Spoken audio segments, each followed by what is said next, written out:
Buenas tardes, hermanos. Es un gusto venir acá. Si me permiten hacer una pequeña oración antes de comenzar. Señor, te damos gracias, Señor, por tu palabra. Puedas tocar corazones, Señor. Que sea tu Santo Espíritu, Señor, quien hable, Señor, a través mío. Y te pido, Señor, que no solamente seamos oidores de la palabra, Señor, sino hacedores por sobre todas las cosas, Señor. Te pido todo esto en el nombre de tu Hijo Jesús. Amén, Señor. Y la palabra que me había mandado el Señor para preparar era: enséñame a hacer tu voluntad. Y nuestro deber y obligación como creyentes es hacer la voluntad del Señor. En el Salmo 143, versículo 10, en la parte primera, David dice: enséñame a hacer tu voluntad, porque tú eres mi rey. Y es un salmo escrito, como dije, por David, que era una persona que conocía al Señor, pero así y todo, él le pide que le enseñe a hacer su voluntad. Él quería aprender a hacer su voluntad, porque él sentía que si era él hijo y él era su Señor y su Dios, él quería hacer su voluntad en su vida. Y las palabras del Señor se refieren a la voluntad en tres aspectos. La voluntad de Dios es otra cosa, o es equivalente a decir la ley de Dios. Y el apóstol Pablo considera que conocer la ley de Dios es sinónimo de conocer la voluntad de Dios. En otras palabras, ya que su ley da instrucciones precisas acerca de la manera como el ser humano debe vivir y cómo debe andar delante de Dios, la ley pudiera llamarse la voluntad de Dios.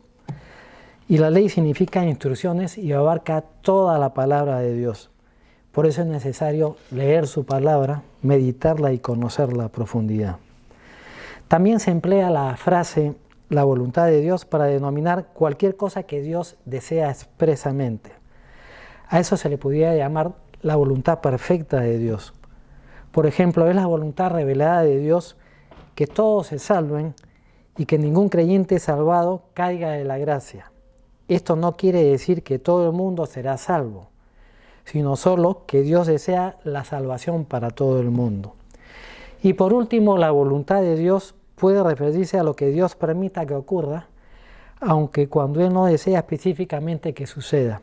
Parece contradictorio, pero no lo es. A eso se le pudiera llamar la voluntad permisiva de Dios. Un ejemplo llamativo es en la vida de Jonás. Cuando Dios lo llamó para que fuera a Nínive, y ese llamado y esa prédica que iba a hacer Jonás era la perfecta voluntad de Dios para su vida. Pero su viaje en la dirección contraria estaba dentro de su voluntad permisiva. En otras palabras, la expresión voluntad permisiva no es otra cosa que el libre albedrío que Dios nos da a la vida de cada uno de nosotros. Y si buscamos en la palabra, si hay una historia en la Biblia que supo aceptar y llevar a cabo el diseño de Dios para su vida, sin lugar a dudas fue Daniel. El nombre de Daniel significa Dios es mi juez. Y Daniel era un hombre que tuvo que dejar su tierra, no le hacía gracia dejarla, no es que se fuera a otro lugar para buscar trabajo o aprender una vida nueva, sino que fue forzado a abandonar su país y lo llevaron cautivo a una nación que en aquellos tiempos se llamaba Babilonia, hoy en día Irak. Daniel sabía perfectamente que nunca más volvería a pisar su tierra, la parte sur de Israel, donde vivía y estaba afincada las tribus de Judá y Benjamín. Y allí estaban en la ciudad de Jerusalén, ahí estaba el templo y ahí estaban los muros que rodeaban la ciudad. Y todo aquello había sido totalmente destruido y quemado por el rey. Daniel provenía de una familia educada de la clase alta de Jerusalén. Se decía descendiente del rey Ezequías y de chico fue instruido por sus padres en el amor de Dios y en su ley. De tal manera que cuando era niño, él ya deseaba de corazón servir al Señor. Daniel fue llevado cautivo a Babilonia a la edad más o menos de 17 años y cuando lo llevaban cautivo, él sabía que nunca más regresaría a su país. Y no se llenó de rabia contra Dios ni contra Nabucodonosor, rey de Babilonia. Él no dio lugar a la angustia, a la frustración, a la amargura, a la queja, sino que él supo encajar todos aquellos acontecimientos con una serenidad y una confianza en el Señor total. Porque él sabía que estos acontecimientos no habían sido casualidad. Él sabía perfectamente que detrás de toda la destrucción de la ciudad, de la destrucción del templo, algo había sucedido en el mundo espiritual. Algo había ocurrido durante mucho tiempo en ese lugar que había provocado esta catástrofe en Israel. Y Daniel es llevado cautivo conjuntamente con 4.600 personas a Babilonia. Y ese es el número dado por las Escrituras. Como dije, Daniel sabía que no iba a volver a su tierra, pero sí otros judíos volverían. Era un hombre que conocía las Escrituras y él sabía perfectamente que detrás de toda esta destrucción, detrás de todos estos incendios, detrás de todas estas muertes, detrás de todas estas guerras, Dios tenía todo bajo control y a través de un profeta, él sabía que miles de judíos volverían otra vez a la ciudad de Jerusalén, la restaurarían y volverían a reconstruir los muros y el templo. Acompáñenme a Daniel 9, versículo del 1 al 2.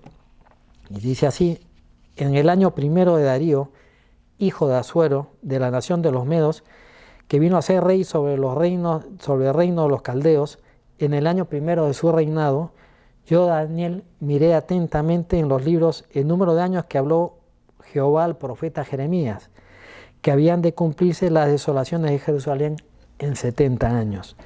Daniel sabía que no iba a volver a Babilonia y el pueblo judío no iba a estar permanentemente Babilonia, sino iba a estar más o menos alrededor de 70 años y después de esto ellos volverían a su tierra. Y lo sabía porque leía atentamente los textos que el profeta Jeremías había escrito, donde se había profetizado la destrucción de Jerusalén y los 70 años después la reconstrucción de la ciudad. Acompáñenme a Jeremías 25, del 11 al 14. Toda esta tierra será puesta en ruinas y en espanto, y servirán estas naciones al rey de Babilonia 70 años. Y cuando sean cumplidos los 70 años, castigaré al rey de Babilonia y a aquella nación por su maldad, ha dicho Jehová, y a la tierra de los caldeos, y la convertiré en desiertos para siempre. Y traeré sobre aquella tierra todas mis palabras que he hablado contra ella, con todo lo que está escrito en este libro, profetizado por Jeremías contra todas las naciones. Porque también ellas sojuzgadas por muchas naciones, serán sojuzgadas por muchas naciones y grandes reyes, y yo les pagaré conforme a sus hechos y conforme a las obras de sus manos. Cuando Daniel se fue cautivo a Babilonia y estando ahí leía atentamente esta profecía, él se agarraba a esta palabra y no entró en crisis de identidad. Por eso él no se rebeló contra Dios, porque él sabía perfectamente que detrás de todo esto había un plan divino, estaba a la mano de Dios. Es decir, él entiende y acepta el diseño de Dios para su vida. Él sabe que su ministerio no se va a realizar en Jerusalén, como muchos profetas realizaron su ministerio en Jerusalén, sino que tendría que vivir en Babilonia, ¿no?, hasta el día de su muerte, y tendría que marcar una diferencia y ejercer una influencia en esa generación y una influencia también en el reino de Babilonia. Por lo tanto, él dice, bueno, lo que voy a hacer es darle gracias al Señor por el privilegio que Él me ha dado, que dentro de los 4.600 cautivos, yo he recibido este libro de Jeremías para animar y marcar una diferencia en los años que el Señor me dé de vida. Y desde que llegó Daniel a Babilonia, decidió en su corazón no contaminarse. El rey Nabucodonosor les había asignado una porción de su misma comida y el vino que estaban destinados para él, y pudieran ser que estos hayan sido ofrecidos a los ídolos. Comer tales alimentos habría sido una desobediencia a las leyes de Dios. Él no comprometería, en el caso de Daniel, sus convicciones, aun cuando esto significaría la muerte. El Señor le dio gracia con el jefe de los eunucos, que tenía por nombre Belsar, y le propuso hacer una dieta experimental de 10 días, Al cabo de los mismos, Daniel y sus 3 amigos jóvenes, Ananías, Misael y Azarías, tenían mejor semblante que los demás. Al cabo de 3 años de educación fueron presentados delante del rey, y después de las preguntas del rey, los encontró a ellos 10 veces más sabios e inteligentes que todos los magos y todos los astrólogos que había en el reino. La palabra del Señor nos dice que les dio conocimiento e inteligencia en todas las letras y ciencias, y Daniel tuvo entendimiento en toda visión y sueños. Daniel se dejó usar por el Señor. Él tuvo en toda su vida una buena actitud, y lo que marca la diferencia en la vida de un creyente es tener una buena actitud. Y por tener esta actitud, Dios lo bendijo, y la Biblia dice que Dios lo usó en forma tremenda. Fue un hombre bendecido, fue un hombre tremendamente próspero, y llegó, por así decirlo, como a ser el primer ministro en el reino de Babilonia. Esa buena actitud hizo que Dios pudiera usarlo. Esa buena actitud hizo que pudiera entender las cosas que quería hacer Dios con esa nación y a través de esa nación. Él se dio cuenta en más de una vez que fue protegido sobrenaturalmente a la muerte. En una ocasión, durante el reinado de Darío, él puso 120 sátrapas, que viene así como el equivalente a virreyes, para gobernar todo el reino, y encima de esos sátrapas puso a 3 gobernadores. Uno de esos 3 gobernadores era Daniel. Y estos sátrapas, con los otros gobernadores que no eran Daniel, buscaron una forma, digamos, complotaron para acabar con su vida. Y buscaron una forma, digamos, de buscar un edicto que tuviera la aprobación oficial. Y se dieron cuenta que no podían acusarlo por ninguna maldad, ningún vicio, porque Daniel no tenía esas cosas en su vida. Pero sí buscaron de encontrar algo que pudiera estar en conflicto entre la lealtad que tenía Daniel con su Dios y con su palabra. Y consiguieron sacar un edicto a Darío, al rey Darío, que prohibía en el lapso de 30 días hacer una petición a un dios o a una persona que no fuera el mismo rey. Las escrituras decían que Daniel abría las ventanas de su casa en dirección a Jerusalén y oraba por las mañanas, por las tardes y por las noches, y así daba gracias al Señor y oraba todos los días. Y Daniel no cambió en absoluto su hábito de orar, y por ello terminó arrojado en la fosa de leones. Pero Dios lo protegió de una forma sobrenatural, y eso no fue una casualidad. Esto es una evidencia que Dios quería usar la vida de este hombre por un tiempo más. Recibió grandes revelaciones como ningún otro profeta del Antiguo Testamento. Recibió como la primera y la segunda venida de Cristo a la tierra. Recibió palabras proféticas tan fuertes y tan extensas, tan profundas, que dice que no lograba entender qué es lo que Dios quería decirle a través de esas palabras. Pero él las escribía, y el Señor le decía: escríbelas, consérvalas, séllalas, porque este no es para tu tiempo, sino es para el tiempo del fin. Dios lo usó muchísimas veces a la hora de interpretar sueños. De hecho, el rey Nabucodonosor en varias ocasiones tuvo que recurrir a él para entender y saber qué cosa es lo que había soñado. Pero en todas estas ocasiones, Daniel no se atribuyó el mérito personal de dar a conocer el sueño y su interpretación al rey. Y eso tenemos que tener nosotros un especial cuidado, que como creyentes no debemos atribuirnos el mérito y la gloria que le corresponden al Señor y hacerlas, ¿no?, como si fueran de nosotros. Por cuanto Daniel fue humilde, honrado y sincero acerca de Dios, Nabucodonosor pudo tener una apropiada reacción de reconocimiento al Dios de Daniel. Así que la pregunta que debemos hacernos todos esta tarde es: ¿por qué Dios sacó a este pueblo y lo llevó a Babilonia 70 años? ¿Qué hay detrás de todo esto? Daniel sabía, y espero que igual que nosotros, que cada uno de nosotros, sabemos que Dios jamás se va a equivocar en lo que haga o en lo que diga. Todo está bajo su control y su soberanía, que Él sabe qué es lo que hace aun cuando nosotros no lo entendamos.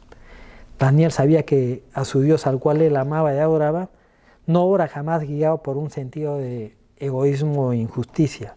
Es todo lo contrario. Dios es la justicia personificada y no hay ninguna posibilidad que Dios actúe con nosotros o su pueblo de una forma injusta o incorrecta. Lo que hace Daniel en el capítulo 9, en la primera parte, es una oración y una auténtica confesión de sus pecados y los pecados del pueblo, que son los pecados que han producido este cautiverio. Acompáñenme a Daniel 9, del versículo del 5 al 14. Dice: hemos pecado, hemos cometido iniquidad, hemos hecho impíamente y hemos sido rebeldes, y nos hemos apartado de tus mandamientos y de tus ordenanzas. No hemos obedecido a tus siervos los profetas, que en tu nombre hablaron a nuestros reyes, a nuestros príncipes, a nuestros pares y a todo el pueblo de la tierra. Tuya es, Señor, la justicia y nuestra la confusión de rostro, como en el día de hoy lleva todo hombre de Judá, los moradores de Jerusalén y todo Israel, los de cerca y los de lejos, en toda la tierra donde los has echado, a causa de su rebelión con que se rebelaron contra ti. Oh Jehová, nuestra es la confusión de rostro de nuestros reyes, de nuestros príncipes y de nuestros padres, porque contra ti pecamos. De Jehová nuestro Dios es el tener misericordia y el perdonar, aunque contra él nos hemos rebelado. Y no obedecimos a la voz de Jehová, nuestro Dios, para andar en sus leyes como él puso adelante de nosotros por medio de sus siervos los profetas. Todo Israel traspasó tu ley, apartándose para no obedecer tu voz, por lo cual ha caído sobre nosotros la maldición y el juramento que está escrito en la ley de Moisés, siervo de Dios, porque contra él pecamos. Y él ha cumplido la palabra que nos habló contra nosotros y contra nuestros jefes que nos gobernaron, trayendo sobre nosotros tan grande mal, pues nunca fue hecho debajo del cielo nada semejante a lo que se ha hecho contra Jerusalén. Conforme está escrito en la ley de Moisés, todo este mal vino sobre nosotros y no hemos implorado el favor de Jehová, nuestro Dios, para convertirnos de nuestras maldades y entender tu verdad. Por tanto, Jehová veló sobre el mal y lo trajo sobre nosotros, porque justo es Jehová nuestro Dios en todas sus obras que ha hecho, porque no obedecimos a su voz. Y los países no caen de la noche a la mañana, su nivel de riquezas no decaen a un nivel de pobreza por arte de magia. Hay un proceso de descomposición moral y espiritual detrás de todo esto. Hay leyes injustas, hay pecado, hay soberbia, hay rebeldía, hay brujería, hay adulterios, hay muertes. Hay un cúmulo de cosas y Daniel sabía perfectamente que ellos se merecían estar en ese cautiverio por la vida que habían llevado y por no tener una vida sana y correcta con el Señor. Ahora están sufriendo ellos las consecuencias y por eso él dice: hemos pecado, no hemos obedecido tus leyes, hemos hecho caso omiso de los profetas que venían y nos hablaban en tu nombre. Este pueblo se acostumbró a vivir así, como muchos hoy en día se acostumbraron a vivir en desorden y creen y se engañan a sí mismos, pensando que Dios no se entera o que no va a actuar de una forma consecuente. Y esta gente judía, que decía llamarse judíos, que era el pueblo escogido de Dios, ellos comentaban y decían que Dios vivía con ellos, que vivía en el lugar santísimo, que estaba en el lugar del templo. Y decían: Dios vive con nosotros, ¿no? Y creo que ellos, más que un sentido del deber y la responsabilidad, tenían un sentimiento de orgullo nacional. Ellos decían: no vive en Nínive, no vive en Babilonia, pero nuestro Dios vive con nosotros y está con nosotros. Y nosotros tenemos el arca, tenemos la tabla de los 10 mandamientos, ¿no? Y esto hizo que los judíos se convirtieran en un pueblo de gente religiosa, que creían que eran intocables porque vivían en Jerusalén, porque eran judíos, porque eran descendientes de los patriarcas Abraham, Isaac y Jacob, y se acostumbraron a pecar y se acostumbraron a ir al templo. Y Jeremías durante 40 años les dijo: os estáis equivocando, estáis jugando con fuego. Si creéis que vuestros pecados no van a sufrir severas consecuencias, os equivocáis gravemente. Estáis cavando vuestra propia fosa. Y en ese templo del cual estáis, y ese templo del cual ustedes están orgullosas, un rey pagano y soberbio lo va a destruir. Y se reían del profeta al comienzo. Después comenzaron a azotarlo, después comenzaron a escupirlo, comenzaron a meterlo a la cárcel, querían buscar de alguna forma de taparle la boca. Pero Jeremías seguía una y otra vez durante la mañana, la tarde y la noche, durante 40 años, ¿no?, advirtiéndoles. Toda una generación prácticamente escuchó la palabra de advertencia de Jeremías. Creían que era un traidor que se había pasado a los enemigos, porque las tropas de Babilonia habían rodeado la ciudad de Jerusalén, y les decía al pueblo y a las tropas y al rey: arrepiéntanse, no sigan peleando, porque esta batalla no la van a ganar. Los enemigos de Jeremías decían que esto desmoralizaba a las tropas y hacía que tuvieran temor. Pero él les decía que vuestros pecados y vuestras idolatrías iban a ser las que destruyeran esta ciudad, y así fue como pasó. Si nosotros estamos viviendo dentro de la voluntad del Señor, nada ni nadie podrá destruirnos. El enemigo no va a poder acercarse a nuestras vidas. Pero en el momento que bajemos nosotros la guardia, que no hagamos la voluntad del Señor, nos volvemos tan vulnerables como cualquiera. ¿Por qué hacía énfasis Jeremías en los 70 años? Era porque Dios había dado instrucciones al pueblo judío de que el 7º año debía de reposar la tierra. Josué introdujo al pueblo judío a la tierra prometida hasta que ocurrió el cautiverio en Babilonia. Pasaron aproximadamente 490 años, y en ese lapso de tiempo la tierra nunca había tenido reposo. Por eso fueron 70 años la duración del cautiverio y el reposo de las tierras de Israel. Le dieron la importancia que debieron. Como sucede hoy en día, hay mucha gente que dice: ok, no voy a hacer 100% la voluntad del Señor, y la verdad que no va a pasar nada. Si yo no leo la palabra y no me aprendo algunos versículos, la verdad que no va a pasar absolutamente nada.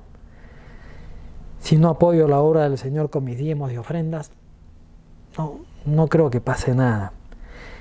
Y allá hay muchos creyentes que viven sus vidas a su manera, como este pueblo judío que, pensando que no pasaba absolutamente nada, que pensaban: Dios es amor, es bueno. Pero es cierto que es bueno, pero también es un Dios justo que establece normas y leyes de cómo debe vivir el hombre de Dios. No es Dios el que tiene que adaptarse a nosotros, sino nosotros tenemos que adaptarnos a Dios y obedecerlo. El último rey que tuvo Jerusalén fue Sedequías. Se habla que los caldeos tuvieron rodeada la ciudad de Jerusalén aproximadamente 1 año y medio, y cortaron el suministro de agua, batallando contra la ciudad. Y después de un tiempo sucede lo siguiente. Acompáñame a Jeremías 52, versículo del 7 al 11.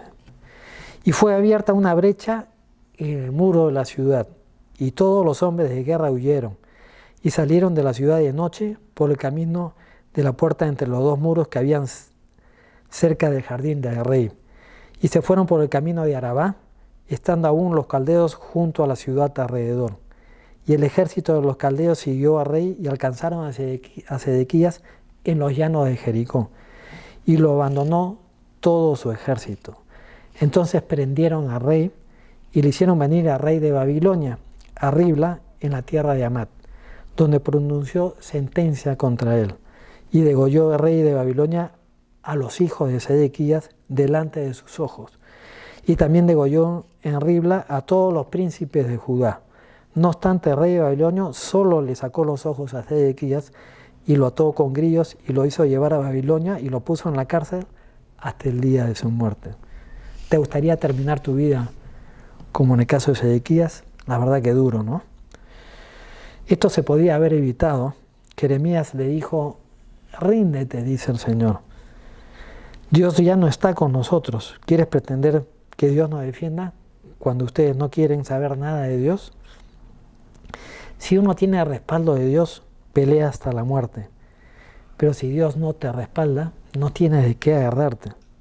Sería mejor rendirse. Y eso fue lo que le dijo Jeremías a Sedequías. Pero él temió más a los judíos que se habían pasado a los caldeos de lo que el Señor le dijo.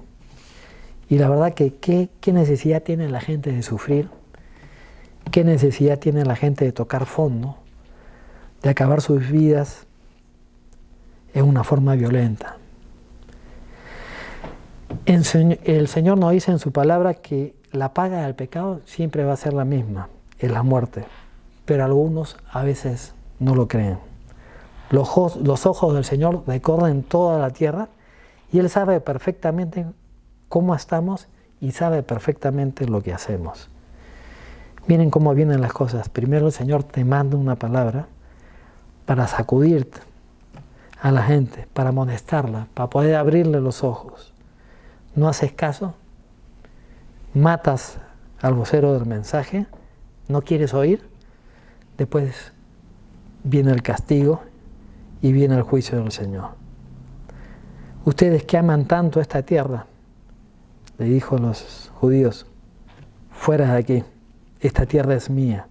Y la palabra nos dice que mía es la tierra y su plenitud, dice el Señor. Dios siempre hablando, Dios siempre advirtiendo, diciendo arrepiéntanse, buscad al Señor mientras pueda Él ser hallado. ¿De quiénes se puede realmente hablar? De muy pocos, contados con el dedo. Se puede hablar de Daniel y sus 3 amigos, se puede hablar de Ezequiel, de Nehemías, de Esdras y unos cuantos más. De lo demás, la historia cuenta que se asimilaron, es decir, se diluyeron en la sociedad de Babilonia al estilo de vida que existía en esa ciudad, a tal punto que cuando volvieron a Jerusalén, Nehemías y Esdras tenían que hablar despacio el hebreo, poniendo énfasis en las palabras para que ellos pudieran entender. Y se acuerdan, en la época de Cristo, solamente los religiosos podían hablar el hebreo y la inmensa mayoría de la gente hablaba el arameo, que era el idioma oficial de los caldeos. ¿Por qué podemos hablar mucho de estos 3 jóvenes y de Daniel? Porque ellos desde el primer día que entraron a Babilonia, ¿no?, hasta que murieron, se propusieron firmemente en su corazón tomarse en serio su relación con Dios.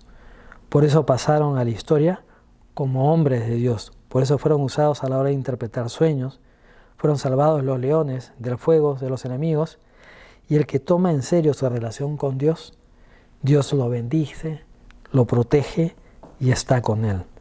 Y en el caso de Daniel y estos 3 jóvenes, no importa que te cambien el nombre, como hicieron con cada uno de ellos, aunque te quieran meter a fuerza su religión, su filosofía, su cultura, no te van a cambiar.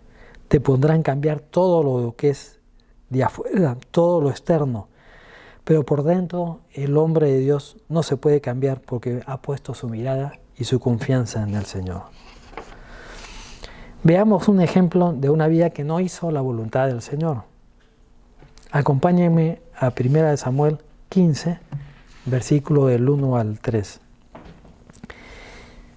Después Samuel dijo a Saúl: Jehová me envió a que te ungiese por rey sobre su pueblo Israel.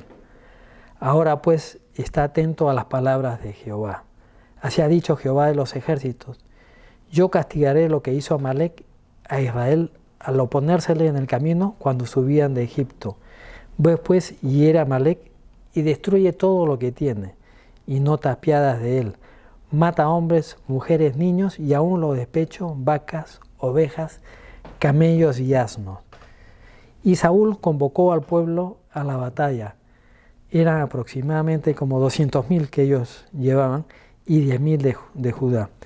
Y vinieron a la ciudad de Amalec, puso emboscada en el valle, y Saúl le dijo a los ceneos que estaban con los amalecitas: idos, apartados, salid dentro de los Amalec para que no los destruya juntamente con ellos, porque vosotros mostraste misericordia con los hijos de Israel cuando ellos subían de Egipto.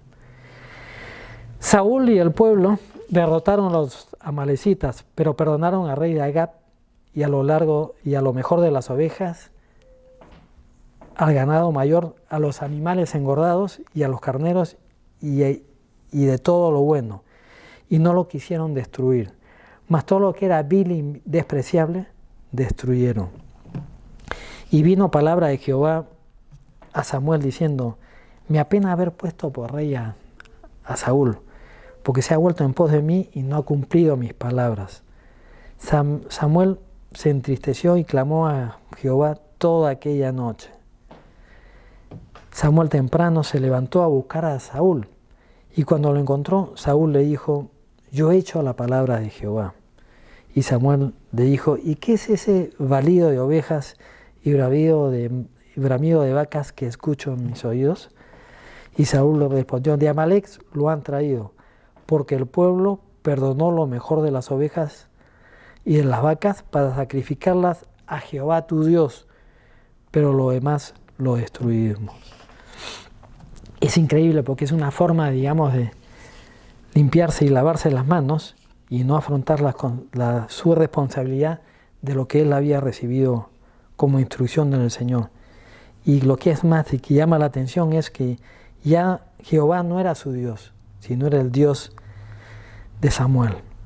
Samuel le dijo: cuando eras pequeño, Saúl, en tus propios ojos no has sido hecho jefe de todas las tribus de Israel, y Jehová te ha ungido por rey sobre todo Israel.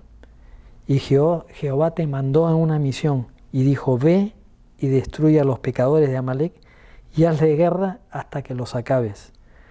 ¿Por qué no escuchaste la voz de Jehová, sino que vuelto a voltín has hecho lo malo ante los ojos de Jehová? Y acompáñenme a 1 Samuel 15, 22 y 23. Y Samuel dijo: ¿se complace Jehová tanto en los holocaustos y víctimas como en que se obedezca a las palabras de Jehová? Ciertamente el obedecer es mejor que los sacrificios, y el prestar atención que la grosura de los carneros, porque como pecado adivinación es la rebelión, y como ídolos e idolatría la obstinación. Por cuanto tú desechaste la palabra de Jehová, él también te ha desechado para que no seas rey. Y a partir de ese instante, de Saúl se vino cuesta abajo. La palabra nos dice que el espíritu de Jehová se apartó de Saúl y le atormentaba un espíritu malo por parte de Jehová. Y terminó su vida consultando con adivinos y con brujas, y terminó suicidándose en una batalla contra los filisteos. Y pregunto, ¿por qué hoy en día es tan fácil cambiar a un cristiano que viene a la iglesia por un año y ya no lo vuelve a saber más? Y a estas personas, como en el caso de Daniel y como en el caso de estos 3 jóvenes, los apaleaba, los echaban a los leones, los echaban al fuego y no había forma de cambiarlos, no claudicaban a pesar de las pruebas que ellos podían estar pasando. Al contrario, era Nabucodonosor el que tenía que recurrir a ellos para pedir ayuda y tenía que decir que como el Dios de Daniel y sus amigos, no hay otro Dios. ¿Y por qué hoy en día es tan fácil cambiar la mentalidad de un cristiano? ¿Por qué es tan fácil manipular a los creyentes con falsas doctrinas? ¿Por qué hoy en día es tan fácil que los creyentes vayan a una iglesia, a otra iglesia, y que les enseñen cosas totalmente opuestas en una y otra? ¿Por qué? Es que no existe un compromiso real con el Señor. Algunos viven de cultos, otros viven de la internet, pero no viven una comunión directa y verdadera con el Señor. Por eso son tan fácilmente manipulados, son tan volubles. Hoy están aquí, mañana están allá, ahora te apoyan, mañana ya te cuestionan, pero no hay un fundamento, no hay una real base en sus vidas. Y en estas vidas, como en el caso de Daniel y de estos tres jóvenes, ellos no tenían pastor, no tenían iglesia, no tenían internet, no tenían WhatsApp, no tenían Facebook, no tenían Instagram, no tenían nada, pero tenían todo, porque el que tiene a Dios lo tiene todo. Daniel y estos tres jóvenes tenían una vida consagrada a Dios y Dios se comprometió en ayudarles. Y si el creyente se está esforzando por ser fiel a Dios y a sus caminos, puede estar seguro que Dios estará con él y él le ayudará y le dará la gracia necesaria para cumplir la voluntad del Señor. Es tiempo, jóvenes, y es tiempo, jovencitas, de tomarnos en serio nuestra relación con el Señor. Daniel dice la palabra que oraba 3 veces al día, en la mañana, en la tarde y en la noche, con las ventanas abiertas mirando a Jerusalén y dando gracias. Y esto le permitía a Daniel pasar tiempo a solas con el Señor y tener una comunión verdadera. Daniel era una vida consagrada al Señor que buscó siempre hacer la voluntad del Señor, marcando una diferencia en los años que tuvo de vida. Pidámosles diligentemente a Dios que ponga una firme determinación en nuestros corazones de permanecer fieles a Él y a su palabra sin considerar las consecuencias. Jóvenes y jovencitas, hoy en día estamos viviendo la recta final antes que el Señor venga por su iglesia. Las señales de Mateo 24, Lucas 21 y Marcos 13 se están cumpliendo delante de nuestros ojos. Y hoy más que nunca necesitamos que nuestra relación con el Señor sea cada día más fuerte, que nuestra mirada y nuestra confianza estén puestas en el Señor. Busquemos de hacer la voluntad del Señor en nuestras vidas, porque es el mejor lugar donde podamos estar. Dios lo bendiga, hermanos.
Eres Señor de la creación, eres Señor de mi ser.